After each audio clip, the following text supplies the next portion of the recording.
que je dois prendre la parole. Avant de commencer, il nous a présenté en tant que disciples. Et eux, ils se sont présentés comme disciples de Jésus-Christ. Je voulais revenir sur ça d'abord, avant de toucher les autres points. Nous allons prendre dans Matthieu, puisque vous voulez qu'on soit dans la Bible, nous allons prendre dans Matthieu 19, verset 38. Et nous allons lire un passage. Et par rapport à ça, moi c'est dans mon temps, mais je vais poser une question. Je lis cela. Matthieu 19, le verset 28. Et Jésus, le verset 28. Et Jésus leur dit, d'abord au verset 27, c'est Pierre qui pose la question. Alors Pierre répondant lui dit, voici nous avons tout quitté et nous t'avons suivi. Que nous adviendra-t-il donc? Et Jésus leur dit, en vérité, je vous dis que vous qui m'avez suivi dans la régénération, quand le Fils de l'homme se sera assis sur le trône de sa gloire, vous aussi, vous serez assis sur 12 trônes, jugeant les 12 tribus d'Israël. Ma question est la suivante. Alors que vous dites que vous êtes disciples de Jésus-Christ, la Bible est claire. La Bible dit que Jésus a eu 120 disciples. Vous êtes lesquels? Pardon? Jésus, la Bible montre clairement que Jésus a eu 120 disciples. Et dans la chambre haute, ces disciples étaient là-bas. Et le Saint-Esprit est descendu sur eux. Et lorsque le Saint-Esprit est descendu sur eux, alors Pierre est sorti et Pierre a commencé à parler. Vous êtes le 120e disciple. Vous avez dit tout à l'heure que vous êtes disciple de Jésus. Ça, c'est ma première question. Maintenant, si vous êtes disciple de Jésus, ça veut dire que vous avez vécu au temps de Jésus et vous l'avez suivi, parce que disciple dans le dictionnaire, ça veut dire celui qui apprend auprès d'un maître.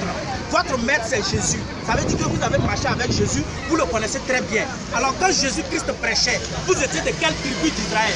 Parce que quand Pierre, Jean, Jacques, les apôtres vont s'asseoir sur les 12 trônes pour juger, alors vous serez là, vous allez reconnaître, vous serez parmi les tribus d'Israël et on va vous juger. Vous êtes quel disciple? Maintenant, après Jésus-Christ, il y a eu Paul. Paul est le seul, l'unique, le premier à venir prêcher aux nations. Lorsque Jésus-Christ est monté sur la croix et qu'il est mort et qu'il est ressuscité, il est retourné dans sa position de père. Et là-bas, la première personne qu'il a envoyée aux nations, c'était Paul. Parce que la Bible même dit que sur le chemin, Jésus-Christ marchait et il a croisé une femme des nations. Et cette femme lui a demandé la bénédiction. Et Jésus-Christ a dit, on ne donne pas le pain des enfants aux chiens. Jésus a traité les hommes des nations de chiens. Pourquoi? Parce qu'il a dit qu'il est venu pour les brebis égarées d'Israël. Dans Matthieu 10, le verset 5, il a dit à ses disciples, n'allez pas sur le chemin des nations, n'entrez pas dans les maisons des Samaritains. Allez-y vers les brebis égarées d'Israël. Jésus-Christ était venu pour deux choses. Sa mort à la croix était pour la rédemption de l'humanité, de tous ceux qui vont croire à ce prophète qu'il va envoyer. Mais son ministère, c'était pour Israël, pour les brebis égarées d'Israël. C'est pourquoi il a dit à ses disciples, n'allez pas sur le chemin des nations, n'entrez pas dans les maisons des Samaritains, mais allez vers les brebis égarées d'Israël. Aujourd'hui, je vois un Africain, en plus un Ivoirien, en cette année 2018, qui me dit qu'il est disciple d'Israël. Moi, disciple de Jésus, moi je suis étonné. Si tu es disciple de Jésus, tu es de quelle tribu? Tu es le quelième? La Bible est claire. 120 disciples. Toi, tu es quelième disciple? Paul a dit dans 1 Corinthiens 4, le verset 15, il dit, nous allons lire cela. Parce qu'on va utiliser la Bible. Et il a touché un point, ça me fait mal que c'est 5 minutes. Parce que je serai obligé de m'arrêter. Or, quand je suis lancé, j'ai bien envie d'avoir beaucoup de temps pour parler. Voilà, donc je vais lire cela.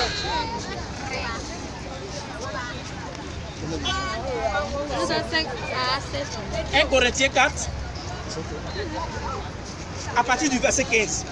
Écoutez très bien ce que Paul dit. Car, quand vous aurez 10 000 maîtres dans le Christ, vous n'avez cependant pas beaucoup de pères. Car moi, je vous ai engendré dans le Christ Jésus par l'évangile. Voyez, Paul dit que quand bien même tous ceux à qui il avait prêché son message, les Corinthiens, les Galates et autres, quand bien même ils auront 10 000 maîtres, ils n'ont pas beaucoup de père, ils ont un seul père car c'est lui qui les a engendrés dans le Christ, pas l'évangile. Quel évangile? Allons dans Galates, vous allez voir cet évangile-là. Parce que tout à l'heure, il y a des gens qui vont me dire que non, hein, l'évangile, c'est l'évangile de Christ. Et ça, moi, ça me donne souvent. Les gens disent que nous prêchons l'évangile de Christ, mais ils ne m'ont jamais dit l'évangile de Christ, là, c'est quoi? Sinon que Jésus est mort à la croix, il est ressuscité, même les sorciers du village savent cela. Donc quand tu prêches ça à quelqu'un, ça ne veut pas dire que tu es en train de dire quelque chose de nouveau. Or, évangile signifie bonne nouvelle, quelque chose de nouveau. Venir dire à nos parents ici aujourd'hui que la Côte d'Ivoire est indépendante. Wow, la Côte d'Ivoire est indépendante, ça c'est pas bonne nouvelle. Donc allons dans Galates.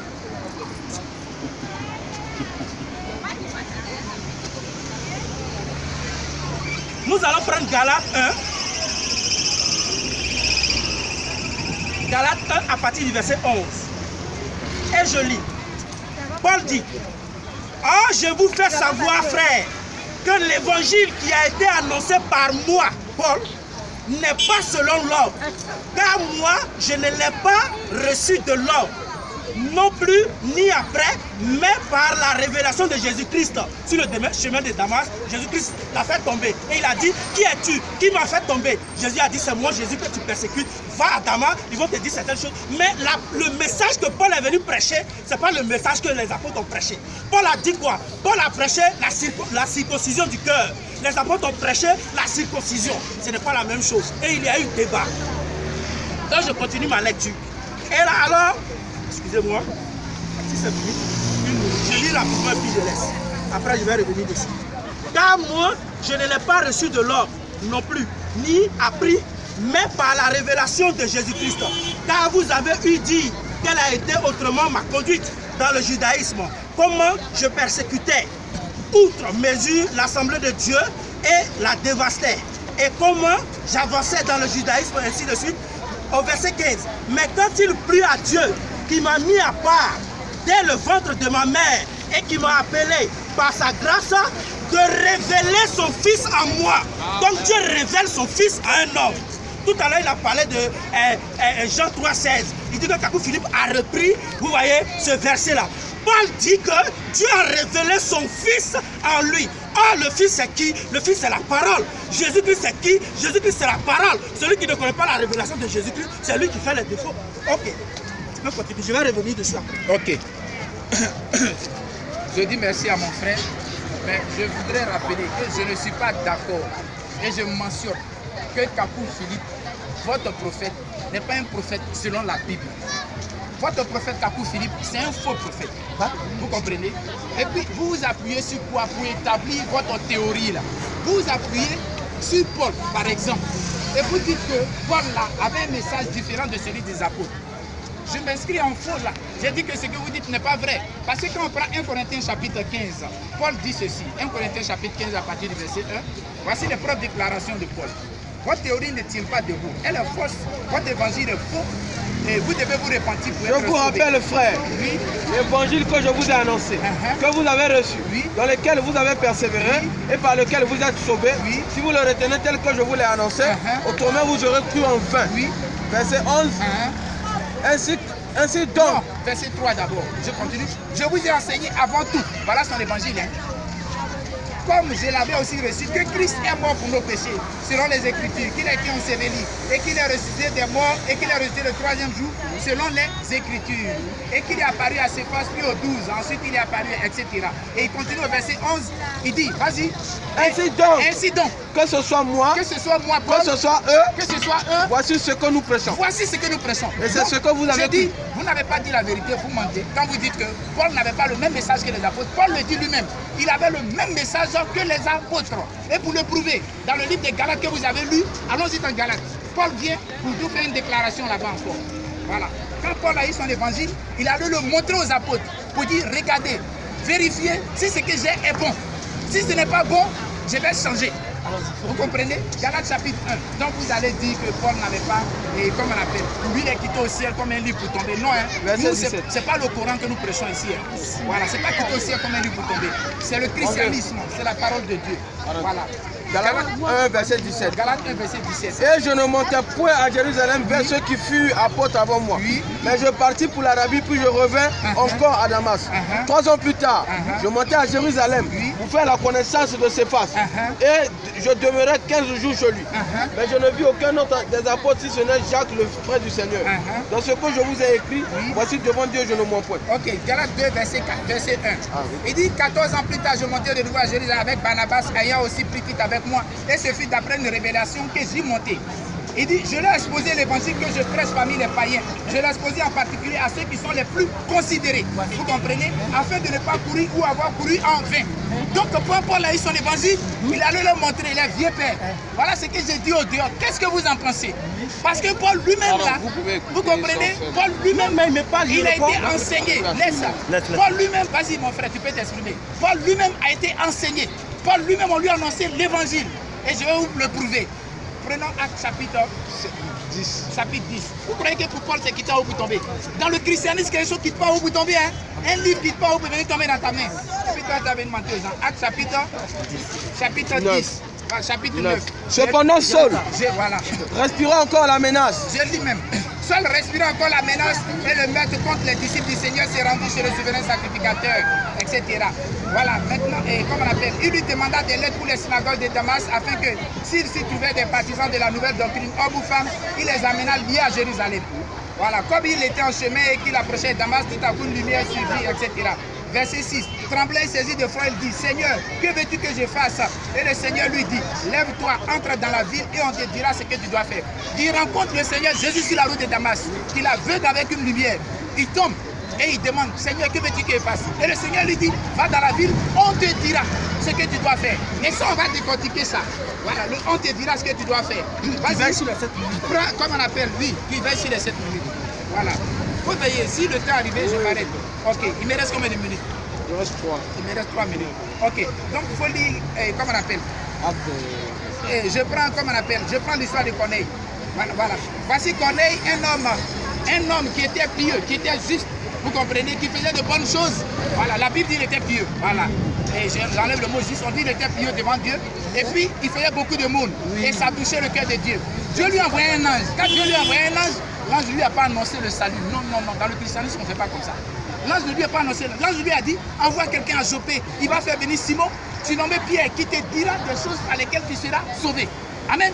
Amen. Vous comprenez? Et quand Pierre est venu, quand Pierre était en train de lui parler, la Bible dit le Saint-Esprit est tombé ici, lui et toute sa maison. Vous comprenez? Et ça a été la même chose pour Paul aussi. Pour Paul, prends, et comment on appelle là? Acte 9, le verset 15.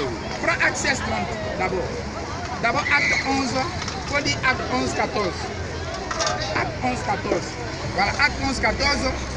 Il dit, tu te diras des choses par lesquelles tu seras sauvé, toi et toute ta maison, lorsque je me suis mis à parler, le Saint-Esprit descendu sur eux. Ok.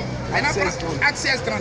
Et il les fait sortir et dit, Seigneur, que faut-il que je fasse pour être sauvé? Voilà. Paul et Silas se répondirent, crois au Seigneur Jésus et tu seras sauvé, merci, toi et ta famille. Merci. Donc, voilà quelqu'un, vous comprenez, son histoire, c'est le Jésus, comme on appelle, de Philippe, qui demande aux apôtres, que faut-il que je fasse pour être sauvé? Et quand le Seigneur Jésus rencontre Paul sur la rue de Damas, il lui dit ceci. Il dit, le Seigneur lui dit, lève-toi, entre dans la ville et on te dira ce que tu dois faire. Que faut-il que je fasse pour être sauvé?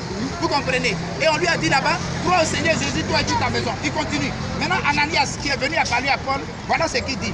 On dit, Ananias sortit et lorsqu'il fut arrivé dans la maison, il imposa les mains à Saul en disant, Saul mon frère, le Seigneur Jésus qui t'est apparu sur le chemin, c'est arrivé? Non.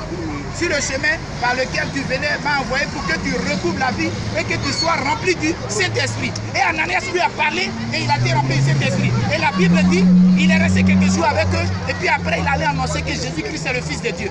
Mais Paul a été, on lui a annoncé l'évangile et avant qu'il reçoive le Saint-Esprit, votre cabou là. Moi la question je vous pose à mon tour, il est disciple de qui? Parce que quand vous posez la question, mettez-moi sur le même pied d'égalité que lui. De toute façon il dit qu'il est serviteur de Dieu, moi je suis serviteur du Dieu puissant. Vous comprenez? Alors je vous demande, lui il est disciple de qui? Kabou est disciple de qui? Merci bien. Voilà.